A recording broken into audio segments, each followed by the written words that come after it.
뭐 합격까지는 문제 없을 것 같습니다. 능력 없는 공인중개사가 되기 싫었거든요.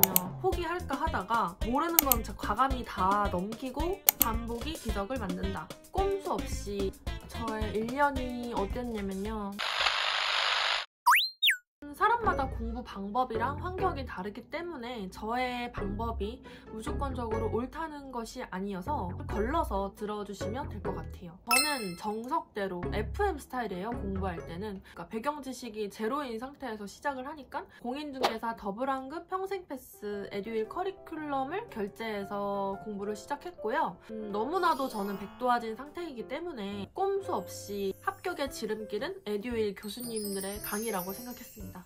저는 자격증을 한 번에 취득하는 것도 중요하지만 능력 없는 공인중개사가 되기 싫었거든요. 개정사항, 암기 방법, 키워드 훈련, 평생 들어본 적 없는 용어와 이론들을 1년 만에 효율적으로 시간 분배해서 동차 합격까지 가는 거는 에듀윌을 믿고 저 자신을 믿는 것 뿐이었거든요. 그렇다고 무조건 인강만 들으라는 것은 아니고요. 제 걸로 만들어야 돼요. 반복, 복습, 암기를 통해서 스스로 자립심을 기르라는 말씀을 드리고 싶습니다. 부동산학계론의 이영방 교수님이 자주 하신 말씀이 있습니다.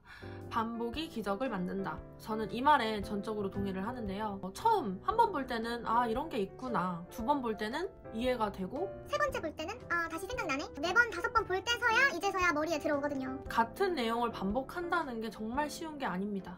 에듀윌 교육과정. 저는 1년 동안 이 교육과정을 따라갔는데 제가 에듀윌을 추천하는 이유는 이런 계획된 커리큘럼이 정말 좋다는 점인데요. 직장과 병행하는 만큼 시간도 부족하고 더 부지런해야 되지만 이 커리큘럼만 전부 따라온다면 뭐 합격까지는 문제 없을 것 같습니다. 과목별 공부 방법 팁. 한 과목씩 클리어하고 다른 과목으로 넘어가는 방법은 저에게 맞지 않는 것 같아요. 텀이 좀 길어지면은 휘발성이 강한 과목들이 있어서 다 까먹어 버리더라고요. 그래서 저는 일주일에 골고루 다 공부를 쪼개서 했고 강의가 업로드 되지 않는 주말이나 뭐 휴일 쉬는 날 같은 경우에는 복습을 전체적으로 다 했고 학계로는 계산 문제 포기하지 않기. 계산 문제가 40문제 중에 거의 10문제는 나오는데 이 점수를 날리면 몇 점이냐? 거의 80점 이하에서 시작을 해야 되는 거예요. 두 번째 민법.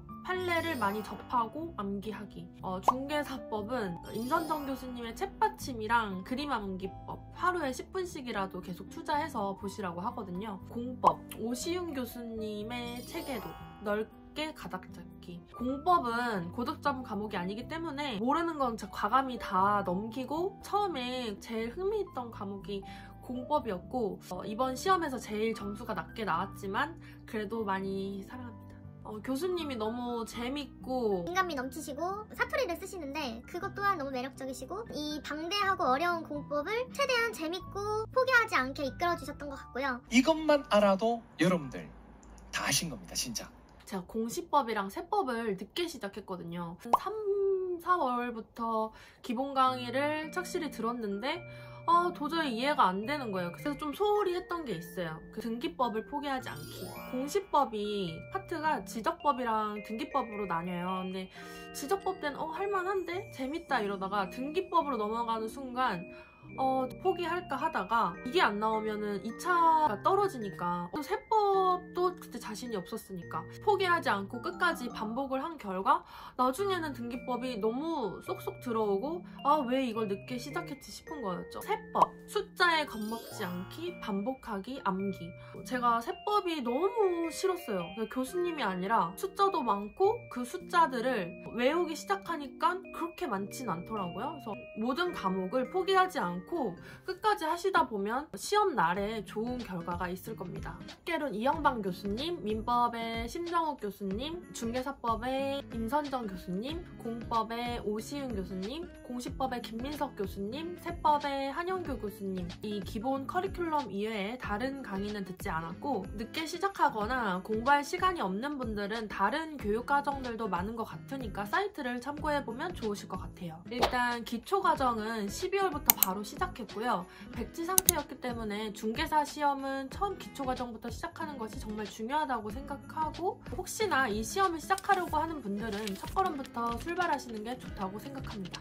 기본 과정은 민계공, 민법, 개론, 공법 위주로 공부하는 게 좋고 복습하고, 그리고 저는 나머지 중개사법, 세법, 공시법 등들은 강의만 들었던 것 같아요. 이때 복습을 열심히 하지 않았어요. 단원별 기출 과정에는 이론반, 문제반 정도의 커리큘럼으로 구성되어 있고 이론에서 문제 위주로 바뀌는 과정이라 가장 중요한 부분 중에 하나라고 생각했고요. 여기서 중요한 거는 먼저 문제를 풀어가고 답을 맞춰보고 수업을 들으면 예습과 복습을 동시에 해서 시간을 효율적으로 할 수 있는 것 같아요. 출제 예상 문제 과정. 여기는 문제 위주였고 이론은 살짝 보충해주는 수업이었어요. 당연히 단원별 기출보다는 문제가 어려웠고요. 그리고 여기서도 문제는 절대적으로 먼저 풀어오는 게 중요합니다. 백선. 교수님들마다 100문제 정도의 중요한 포인트를 가지고 엄선하여 제공했고 이 역시 문제임으로 먼저 풀어보고 수업 듣는 것이 좋다고 생각하고요. 동영 모의고사는 각 과목을 실제 시험 보는 것처럼 정해진 시간 안에 문제를 푸는 과정인데요. 내가 어느 정도의 위치인지 바로바로 알아볼 수 있으며 부족한 부분은 어딘지, 자주 틀리는 게 어떤 건지 등등 종합적으로 알 수 있었고, 모의고사는 무엇보다 중요하다 생각하고요. 6회 모의고사, 9월에 전국 모의고사, 또 이렇게 동영 모의고사까지 해서 점수가 중요한 게 아니라 시간 분배를 어떻게 하고 또 내가 무엇이 부족한지를 찾아볼 수 있는 것 같아서 중요한 것 같고요. 인강 또는 학원. 저는 인강이든 학원이든 상황에 맞게 선택하고 무엇보다 교수님 선택이 더 중요한 것 같습니다. 훌륭하신 교수님들 덕분에 인강이지만 저는 지루하지 않고 재밌게 들었던 것 같아요. 그렇게 하면 이 면적은 늘어나서 안 늘어났어요? 안 늘어났는데 잡은 거 보셨죠? 예. 여기다가 3교대를 하기 때문에 제가 뭐 밤이든 새벽이든 제가 원하는 시간대에 들을 수 있는 게 장점이라고 생각했습니다. 과목별 교수님의 정성과 열정적인 강의에 정말 진심으로 감사드립니다. 인강도 듣고 모든 과목 공부도 중요하지만 모의고사는 꼭 시간 분배와 또 문제풀이 연습 등으로 꼭 필요한데요. 이 중요성부터는 다음 영상으로 다시 만나보도록 하겠습니다.